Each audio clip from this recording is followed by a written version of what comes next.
The profound truths in the teachings of the Buddha. Listening every day brings peace and freedom, living life at ease. Like a spider slowly spinning its silk, weaving a beautiful web for the natural world, thereby creating myriad things in this universe. Its beauty is boundless. When our mind desires something, we think that if we can achieve it, we will surely be happy. But once our dream becomes reality, our heart feels empty. Do you know why? The arising of desire is like dreaming of something. Once it is attained, once the long-held hope is fulfilled, there is no more excitement, like water flowing through the gaps between our fingers. Therefore, there is nothing certain in human life, is there? Indeed, that is so. Let us forget the illusory desires of the world, forget thoughts of life and death, because none of that brings us any benefit, even if we fear the disappearance of this life. First, let's deny its existence, and then seek that hidden self within. There are countless people in this world who suffer from material hardship. Their lives are poor, lacking in food and clothing, enduring much injustice. Many others suffer spiritually. When someone wants to jump into a deep valley, why not notice the beautiful scenery before their eyes? Anything excessive, even joy, ultimately turns into suffering. Thus, one must maintain the middle way, Trung Dao.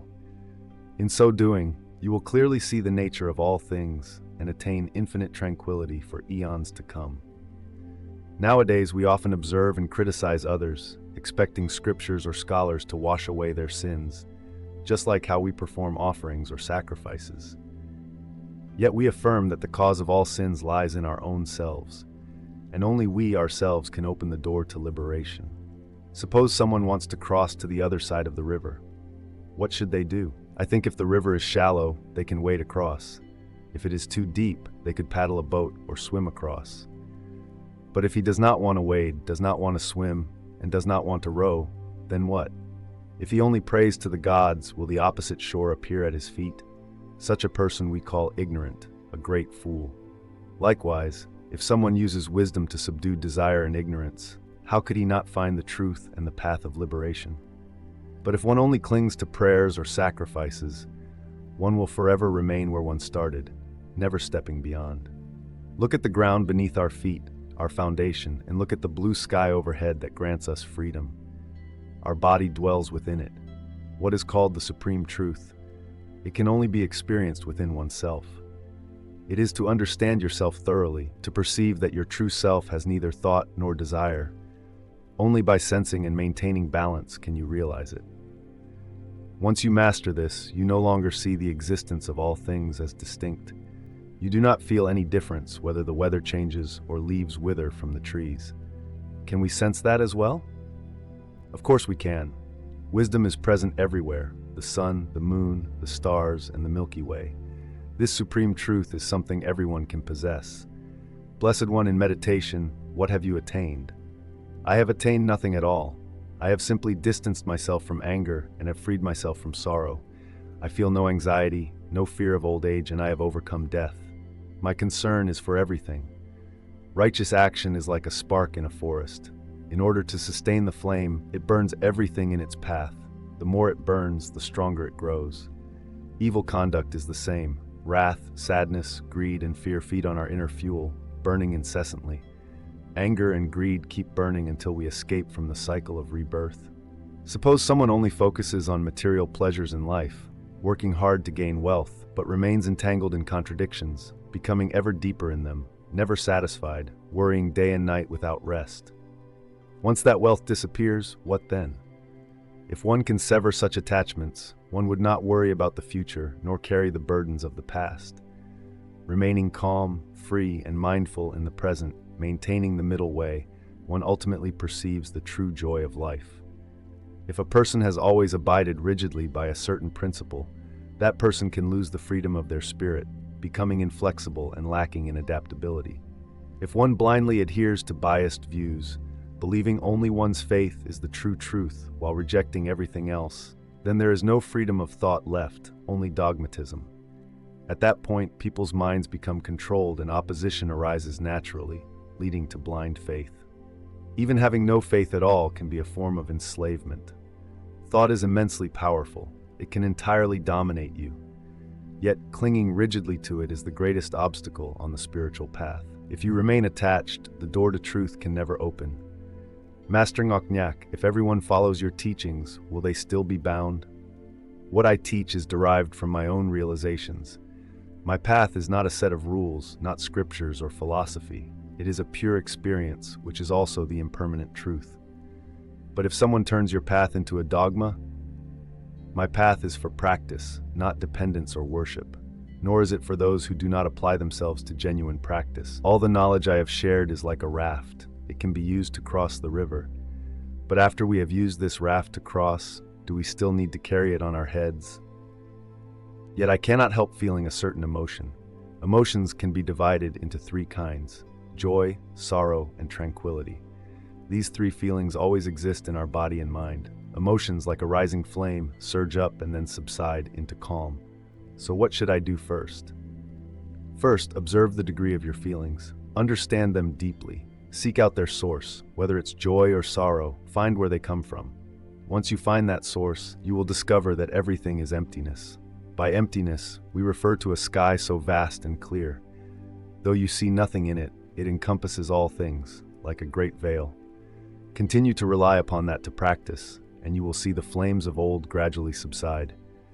An incomparable stillness manifests in the depths of your heart, unmoving. Looking deeply within, you see your errors. The seeming solidity that is most difficult to break is actually weakness. Ignorance is the root of all afflictions. We see by means of meditation. Meditation can dispel ignorance. Apart from meditation, rituals, ascetic practices, fasting, sacrifice, or other methods cannot lead to the enlightenment I have today.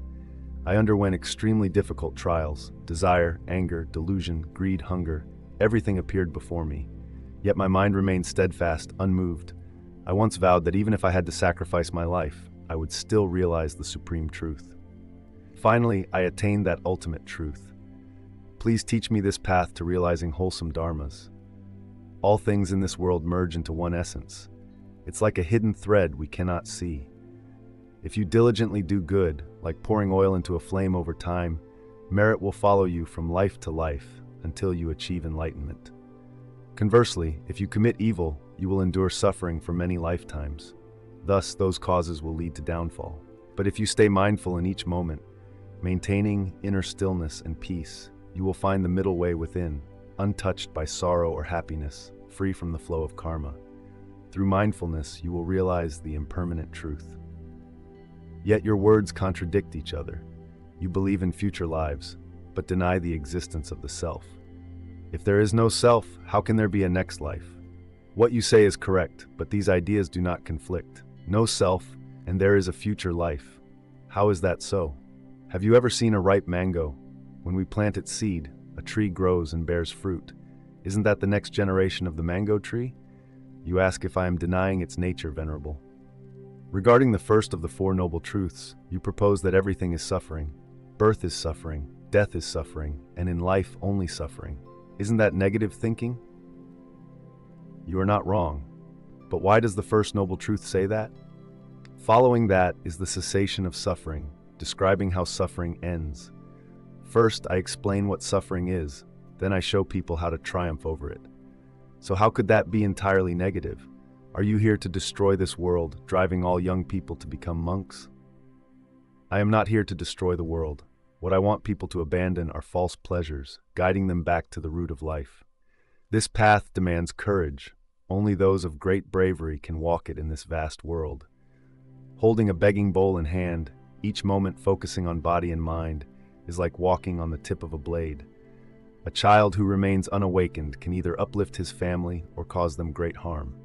Similarly, a monk who considers the whole world as his family can bring about its uplift if he is awakened.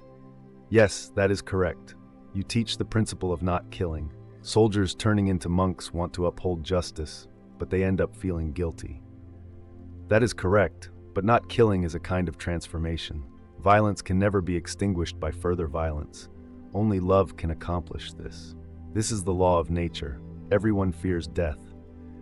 Once you realize that others share the same thought, you will naturally let go of violence. Venerable, please teach us the key points in the householder's life. In married life, equality is most important. A family where husband and wife love and live harmoniously will flourish and radiate prosperity, allowing everyone in the world to sense happiness. This union must transcend mere physical or material desires. A wife is part of her husband's own body. A husband must give his wife respect and honor, never shaming her in public. The wife, likewise, must uphold the standards of a woman, and the husband must live up to the duties of a husband, avoiding bad habits. Whatever decisions the husband makes, he should consider his wife's wishes. To love one's husband is the wife's responsibility, regarding her husband's family as her own, serving as a loving harbor, caring for each member of his family, respecting them like honored guests. If you trust one another in this way, the supreme truth belongs to you. Venerable Master, from your compassion, please tell us what we must pay attention to in order to follow the path you have shown. You must be close to good people. Those who cannot stay mindful easily make you lazy or careless, creating adverse conditions for cultivation. Then your mind state will remain pure, unpolluted. Your occupation should also be in line with the Dharma. Whatever your job, merchandising or menial tasks, first understand it thoroughly, then devote yourself to it. Even cooking rice or boiling water should not be seen as trivial. See it as an opportunity to care for yourself, your husband, and your children. For all fortunate conditions in life, do not be selfish or live only for yourself. Share your happiness, success, and wealth with others. Steer clear of gambling and drunkenness. As a person, be humble, polite, friendly, and upright. Offering alms to monks or practicing meditation can help eliminate anxiety and hardship. In the end, your soul will taste the supreme serenity. Always remember, each morning when we wake to the dawn of a new day, we must be mindful of what we need to do. People often forget to be grateful. We should all keep in mind what we owe others. Just as plants rely on wind, water, and air, none of which truly belongs to us. We must feel gratitude for everything. Live and think in gratitude, and you will reap more benefits. It's surely not a futile matter. If it were all in vain, wouldn't we fall ill? And once ill, death would not be far behind, right? Carrying gratitude in our hearts is like a beautiful flower in full bloom in this world. These past 3 years, have you gained victory over anything? I depart not for any triumph, but because of loss. Because of loss? Yes, I have lost anger, lost greed, lost jealousy and hatred, lost envy. Therefore, I have nothing left. Only the shore of stillness remains. I see. You mean you are truly at peace, right? But I am living in anger, correct? Those are your own words. Anger makes you suffer. Just a moment of argument and coarse words can bring anger, halting our steps toward truth. That is simply self-protection. I feel no anger. That is wonderful. Anger is like holding a burning ember in your hand, wanting to throw it at someone else. But before you can do so, your own hand is already burned. Desire, jealousy, anger, ignorance, and greed are all bindings. I want to help people escape them. These flames consume lives, causing countless deaths. I call upon everyone to come forth, stepping out of the inferno of the human heart. But inside there is still a window open, like Kobun, if one is willing to listen. Anyone who draws near me will be safe, following me out of this sea of fire. The way of liberation is right before you. Hatred does not end hatred. Only love can resolve it. That is also a law of nature. Fleeting joys steal our real treasure, which is supreme stillness. Once tempted by such pleasures, letting them embed deeply in our minds is like driving a long nail in. Facing this situation, what should we do, Blessed One? At that moment, focus on your breath. Inhale slowly and deeply, letting tranquil energy fill you. Then gently exhale, returning to the realm of supreme stillness. That mother and daughter took advantage of Venerable Ananda's kindness and purity, wanting to lure him into a path of delusion. I love Venerable Ananda so much. Is that true? Do you love him more than your own life? What is so special about Ananda that makes you so infatuated? Everything about him, his eyes, his nose, his lips, his words, his every action, I love them all. He is handsome, dignified, virtuous. Everyone loves him. Have you ever seen the infinite love in Ananda's heart? Do you know who Ananda loves most? No, it's surely not me. You are mistaken. Ananda also cares for you, but not in the same way you mean. Ananda is free and independent. His love is vast, encompassing all beings. He gives all his energy so that all can share in that boundless love. Ananda's love does not give rise to lust or suffering, but your love triggers possessiveness. If you truly love Ananda, you must see all this and not block his path. On the contrary, you could help his love ascend to a higher realm. Your love is selfish, wanting to keep Ananda for yourself. Can you love him the way he loves all living beings? Can you teach me how to love without selfishness, like Ananda does? To love all beings with the infinitely wide wings of enlightenment? Can you accept someone as lowly as me, Master? Forgive me. From now on, I will follow your path too. You wonder whether people here make offerings to the monks, correct? Blessed teacher, can we go elsewhere to seek alms? Certainly. But why do you want to move elsewhere? Because the people in that village constantly insult and ridicule us, humiliating us. They tease and demean us. That's why we are angry. So if they greeted you with flags and applause, would you be happy? Does that mean you've given your inner peace over to others? External circumstances can shake you or please you. If you still harbor anger, you are far from enlightenment. Venerable teacher, we understand your words. I ask you to remember this. People do not easily accept something new. You are undermining their previous beliefs. Naturally, they dislike it. First, they will mock you, then attack you, and later ignore you. Eventually, though, they will accept you. You must undergo transformation, maintaining humility and patience. Please let me come in. I want to see Bodhi. He is my last hope. Please save my son. Return my son to me. Return him to you? Bodhi, please save my child. Can you revive him? If you can, please do one thing for me first. Go to any home in the city and ask for a single mustard seed. Yes, I will go right away. But remember, the home you visit must be one where no one has ever died. Yes, master. Child of mine. Sir, can you give me just one mustard seed? Of course. You only need one? Sure, but tell me, has anyone in your family ever passed away? What are you talking about? I won't hide it. My parents died half a year ago. Then I'm sorry, I cannot take your seed. In this world, that which is born must die. Such is the law of nature. Young or old, wise or foolish, all must die. If I had told you this truth right away, you would not have believed me. The moon hanging in the sky is like the supreme truth. Each night the moon rises, gradually waxing, then once full it wanes and disappears before appearing once more. It doesn't vanish, it just lies beyond our sight. Your child has not truly vanished, for he still lives in your heart. Yes, that's right. If you return to calmness, you will understand these things. The truth of life is like our own shadow. Suffering follows us everywhere. The cause of suffering is clinging to external things. Understand that nothing can last forever. Then how can suffering bind us? The key to liberation is in the transformation of the mind. Whether sorrow crashes in or joy floods over, remain unmoved between those two extremes. Practice so, and suffering's shackles will naturally break. Understand the highest truth, and with the unfolding of wisdom, you will see life and death are not two separate entities. Within death is something undying. Within sorrow, one finds joy. Within cruelty, one finds humanity. Within evil, one finds goodness. Ignorance has clouded human vision. Breaking through such illusions, all suffering and worry vanish. Compassion and forgiveness arise. Awakening reveals all beings share the same feelings. If you do not awaken, you will not see the wonder of awakening. If you yearn for awakening, you too may become Bodhi. My dear bhikkhus, here is my final admonition. Be a lamp unto yourselves. Be your own lamp, watchful, upholding the Dharma, focusing on your own mind. Return to rely on yourself, depend on no one else. All is impermanent. Remain steadfast amidst change, never letting negligence overtake you. This is the supreme truth, not somewhere in empty space, but within each person's heart. All of you are diligent in keeping the 5 precepts. So today, pledge that you will surely love and protect your children and wholeheartedly care for your elders. Show compassion to those who strive diligently.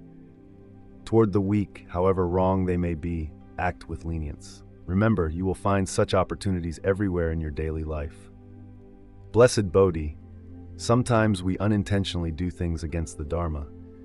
If we feel remorse for those wrongdoings, must we constantly reform our behavior? Our thoughts shape who we are. Bad thoughts manifest in bad deeds, and suffering arises from that. It is like a cart moving in the direction the ox walks. If you constantly fill your mind with thoughts of goodness, you will create wholesome karma. and happiness will remain by your side throughout this life. But what if we face unforeseen events? Please instruct us, Blessed One. In summary, there are three most important points. Have we loved sincerely? Have we lived fully? Can we take a step further and let go of everything? The reason we exist is to search for the meaning of life. When we sacrifice ourselves, offering our entire heart and soul, we discover the true essence of being. Life and death are like a shadow following form, gathering and then dispersing. All phenomena are impermanent. Do not cling to them. Life and death, sunset and sunrise, you must surpass these. Venerable Sariputta was like a strong branch, giving his life for the nourishment of the whole great tree. Yet that branch is still part of the trunk of the great tree, which is the Sangha of bhikkhus practicing the true path, flourishing throughout the world. Bodhi, when you open your eyes, you will see Sariputta right there in the leaves, in the moonlight, in the people he taught, along the roads he once traveled. Do not think Sariputta has left us. He remains, always by our side. My dear bhikkhus, Sariputta has entered nirvana. Today I wish to remind all of you, be a lamp unto yourselves. That victory is yours alone. Remember, conquering yourself is more important than conquering others. No one can ever steal that victory. Not gods, not asuras, not the realms of heaven or hell. Angulimala has shed his old skin to take on a new form. Likewise, you too must let go of the past. Today, after preaching, we will go to Bala. I have witnessed each drop of water converging into the great ocean. There are three truths everyone can practice: a broad mind, speech that questions and discerns, a heart of compassion offered to all life. These three mottos form the basis for building trust, so that beings may love and befriend each other. Whether poor or wealthy, everyone suffers differently. Bhikkhus and bhikkhunis, the knowledge I have passed on to you must be contemplated deeply, carefully observed, and applied to your practice. First, realize it for yourselves, and only then share it with others. From today onward, you bear the heavy responsibility of spreading the supreme truth to all beings. Do not believe anything hastily, even my words. Only after you apply your own learning and wisdom, confirm it without doubt, should you affirm its reliability. Bhikkhus, bhikkhunis, all phenomena are impermanent. They arise and pass away. Strive earnestly for liberation. 3 months from now, from today, I shall enter Mahaparinirvana. You there, some people's names and their qualities or actions do not match, but your name, Anathapindika, truly expresses who you are. Anatha means one who is poor and humble. Pindika means you give your resources to help others. Even as time changes, your good name and reputation will never be lost. Even meager food, if shared with love, can become delicious. You can offer your heart and wealth, everything, from your genuine goodwill. Don't touch me. Even my shadow will defile you. Why would I be defiled? You and I are the same, both human. A person's touch cannot pollute another. Only greed, hatred, ignorance, and desire can defile a person. One who is filled with love like you only brings joy to others, never suffering. You are no ordinary man. You must be a sage. You know nothing about castes or lineage. Wearing a monk's robe doesn't necessarily make one a true monk. You are deceiving people, stealing their trust. That is a real deception. If calling me a deceitful person makes you more comfortable, then so be it. But labeling this man here as lowly and insulting him is itself deception. I'll tell you what our Dharma teaching is. Throwing dust into the air does not lower the sky. The dust simply falls back onto us. The sky does not discriminate, like a silent father sheltering humanity. The vast earth gives birth to trees bearing fruit for all, not choosing who can eat. The gentle wind offers coolness to all beings. Water quenches everyone's thirst. Nature has never been biased, so why do we humans trample upon one another? What you say is reasonable, so why not let him become a bhikkhu in your sangha? These words of yours truly make sense. Sunita, do you agree to become a bhikkhu? Me, a mere outcast, to become the monk of a great master like you? I am unworthy.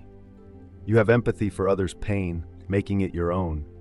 This virtue is rare in our world. A prince could become a bhikkhu disciple of mine, and so can you.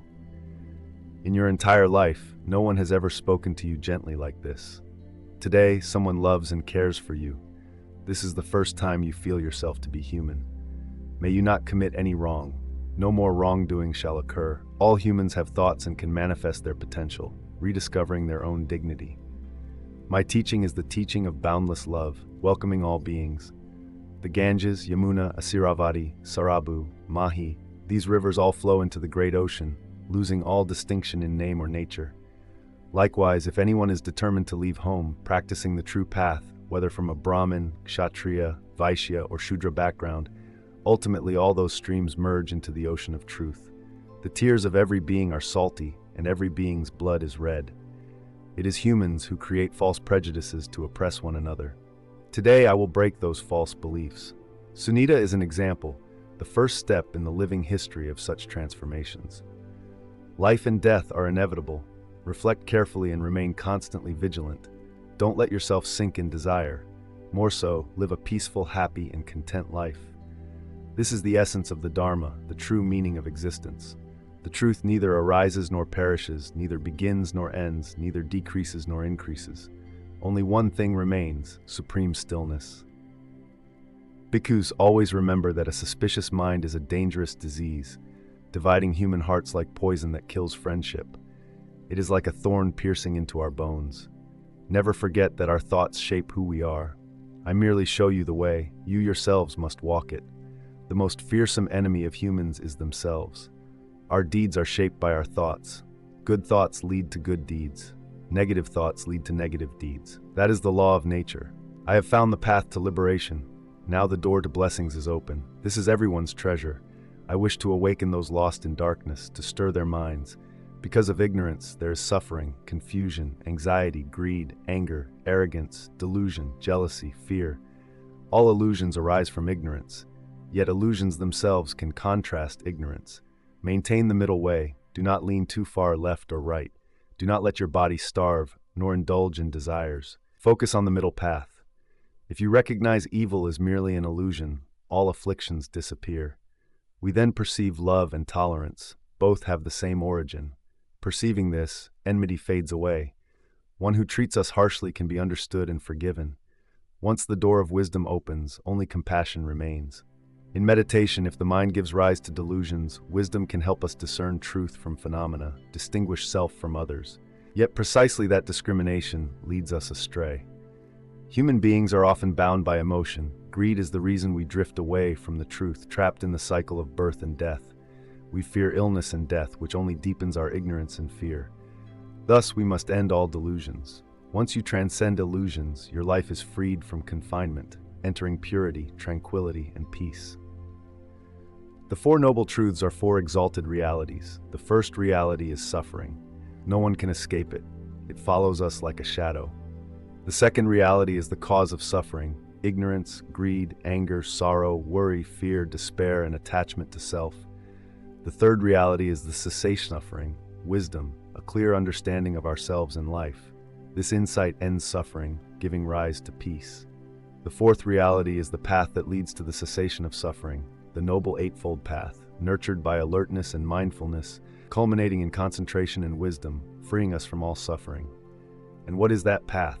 It is the 8 righteous ways: right understanding, right thought, right speech, right action, right livelihood, right effort, right mindfulness, right concentration. Righteousness will guide our actions. I am the awakened one, and I embody the Dharma. Stop there, Angulimala the bandit. Huh? Did you not hear me telling you to stop? You said you have stopped, but clearly you are still walking. So why say I have not stopped? I have indeed stopped all evil deeds that harm beings. I am learning to protect all life. If you look with compassion, you will see all beings wish to live. No, I must kill them all. Humans have no love or compassion, only cruelty and deceit. You believe so because you have been gravely hurt. Angulimala, human cruelty arises from ignorance, hatred, jealousy, stupidity, anger, and desire, all from ignorance. Yet love, forgiveness, compassion, understanding, and humility also dwell in each of us. Even the cruelest among us holds some goodness. Wipe your eyes clean and look carefully. You are no ordinary man. Are you Bodhi, who has been spreading the path of liberation everywhere? I am a very ordinary person, teaching the path of awakening. All beings share the same capacity for enlightenment. My teaching can transform cruelty into fearlessness and peace. If you stop your hateful steps, you are already walking the path of love and kindness. You're the Buddha, but I have sunk too deep in sin, killed too many. I cannot stop. Nothing is impossible. Doing good is never too late. If you are clear-headed enough to see your own crimes, you still know right from wrong. Angulimala, from now on, if you sincerely repent and start anew, that will be the beginning of a new life. Even if I do good, to everyone else I am still a demon. They will not let me be. If you can give up violence, I will guide you. I will protect you from their hatred. But you must walk the path yourself. You swear it? Of course, Angulimala, you have exceptional intelligence. On the path of awakening, you will surely achieve great results. Yes, I vow to you, I will never again commit evil. From now on, I will devote myself wholeheartedly to your path of compassion. Please accept me as your disciple. I do not accept disciples. People choose to join the Sangha themselves. Like a snake shedding its old skin for a new body, we too can transform, renewing our lives through our own efforts. Again, your words seem contradictory. You acknowledge future lifetimes, yet deny a self. Without a self, how can there be another life? What you say is correct, but these are not contradictory. No self, yet still future births. How is that possible? Have you ever seen a ripe mango? We plant its seed, it grows into a mango tree bearing fruit. Isn't that the next life of the mango tree? So you're denying its innate nature, O sage. Regarding the first of the Four Noble Truths, you say everything is suffering, birth is suffering, death is suffering, life is suffering. Isn't that pessimistic? You're correct in asking, but why does the first Noble Truth say so? The later Noble Truths speak of ending suffering. First, we explain the reality of suffering, then we guide people to overcome it. How can that be wholly pessimistic? You have come here to ruin the world, to make young men become monks? I am not destroying the world. I want people to let go of false pleasures, guiding them back to the root of existence. This path requires courage. Only the truly brave can do it in this great world. Carrying the alms bowl, focusing on body and mind in each moment, is like treading on a razor's edge. An unawakened child can uplift his family or harm them profoundly. Likewise, a mindful monk who sees the world as his family can uplift the world. You say it well. You teach non-killing, turning soldiers into monks, making them feel guilt when they want to fight for justice. That is true, yet to not kill is a transformation. Violence cannot extinguish violence. Only compassion can do that. It's a natural law. Everyone fears death. If you know others feel the same, you will stop resorting to violence.